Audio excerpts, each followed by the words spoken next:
la croissance chez les libéraux et particulièrement dans le modèle néoclassique. Alors, pour eux, l'origine de la croissance, c'est là aussi le réinvestissement du profit, donc l'épargne réinvestie dans les affaires. Vous remarquerez que cette vision est quand même très partagée aussi par les auteurs classiques, et qu'il y a donc une continuité. C'est pour ça d'ailleurs qu'on parle de néoclassique. Ils sont effectivement sur le même déterminant essentiel de la croissance économique. Par contre, ce qu'ils pensent, ces auteurs néoclassiques, c'est que le rendement du capital est décroissant. Ça veut dire quoi? Ça veut dire que pour produire une quantité supérieure de marchandises, il va falloir toujours plus de capital. Si je veux produire 10% de marchandises en plus, il faudra peut-être que j'augmente ma quantité de capital de 20%.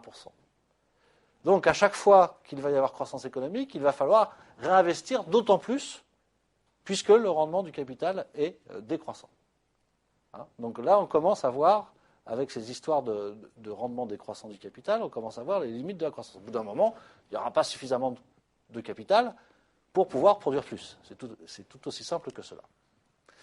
Alors, bon, quand même, les néoclassiques, ils ont le monde industriel devant eux, ils voient quand même que la croissance est toujours au rendez-vous.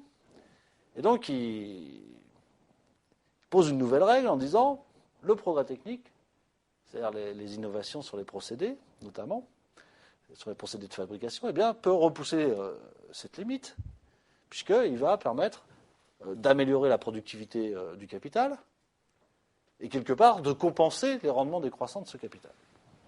Le problème, nous disent-ils, c'est que ce progrès technique est exogène. Alors qu'est-ce que ça veut dire exogène? Ça veut dire que le progrès technique, il ne dépend pas du système économique. Il est déterminé par autre chose. Par quoi est-il déterminé? Par les progrès de la science. Et à cette époque-là, on pense, on va le penser en gros jusque dans les années 50 ou 60 du XXe siècle, on pense que la science, c'est le savant fou dans sa tour, et puis on ne sait pas pourquoi, tout d'un coup, le savant fou, il trouve quelque chose. C'est le génie humain qui s'exprime et qui tombe du ciel comme ça, sans aucune explication supplémentaire. Donc, le progrès scientifique, le progrès technique est finalement le fruit du hasard. Et on va voir que ça, c'est évidemment éminemment contestable.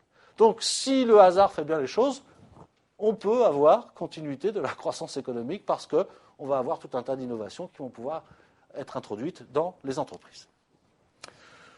Par ailleurs, deuxième raison de la croissance, qui est intéressante aussi chez nos néoclassiques, ils pensent que la croissance, elle va nécessiter l'augmentation de l'emploi. Et oui, si on produit plus, il va falloir plus de travailleurs. Et donc, s'il y a plus de travailleurs, c'est qu'il y a plus de population. Donc, ça repose finalement sur la croissance démographique. Et là aussi, ils pensent que la croissance démographique est exogène. C'est-à-dire qu'il n'y a pas de rapport entre l'activité économique et le développement plus ou moins rapide de la population. Vous remarquerez que là, ils sont en contradiction avec ce que pensait Malthus, qui lui disait, dès qu'il y a croissance économique, les gens se reproduisent plus et la population augmente beaucoup plus vite. Et nos néoclassiques, ils disent pas du tout.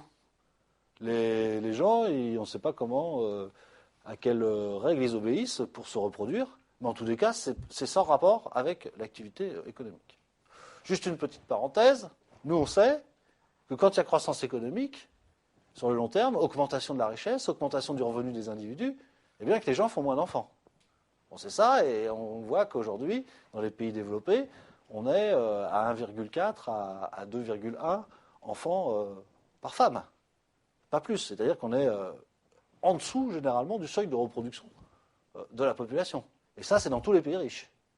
Par contre, quand les pays sont économiquement pauvres, et qu'il y a des problèmes de survie, des problèmes de malnutrition, là, on s'aperçoit que les populations font d'autant plus d'enfants. Et c'est dans les pays les plus pauvres, certains pays africains, où on a 4 à 4,5 enfants par femme. Donc, nous on le sait, je fermerai la parenthèse là, qu'il y a un rapport entre les données économiques et les données démographiques. Quoi qu'il en soit, pour nos néoclassiques, il n'y en a pas. Il y a des logiques qui expliquent la démographie qui ne sont pas des logiques économiques.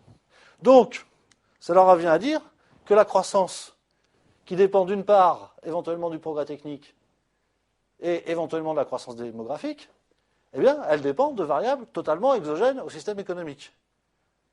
Donc, on n'en a plus qu'à si vous voulez, qu'à se fier au hasard pour que le processus de croissance se développe.